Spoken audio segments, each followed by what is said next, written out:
ఒక సామెత ఏముంటుందంటే, బతకలేకపోతే బడిపొంతులు అయ్యేవాళ్ళు అంట. అట్లాగా ఆయన మంచిగానే చదువుకున్నాడు, బడిపొంతులు అయ్యాడు.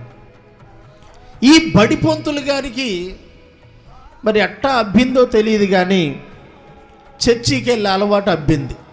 చర్చికి వెళ్తూ ఉంటాడు అప్పుడప్పుడు, పక్క గ్రామానికి వెళ్ళి వస్తూ ఉంటాడు. ఎందుకో ఒకరోజు అనిపించింది, నేను వెళ్ళొచ్చాకంటే ఎటు తిరిగి నేను టీచింగ్ చేసే అలవాటు ఉంది కదా, బోధకుడినే కదా, నేను పిల్లలకి చదువు చెప్పేవాడినే కదా, నేనే కొంతమందిని కూర్చోబెట్టి నేను కూడా బోధ చెబితే ఎట్టుంటుంది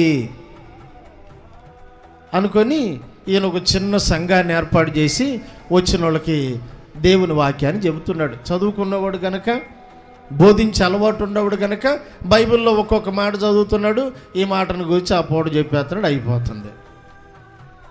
కానీ ఈయనకి సుట్ట దాగే అలవాటు ఉందంట.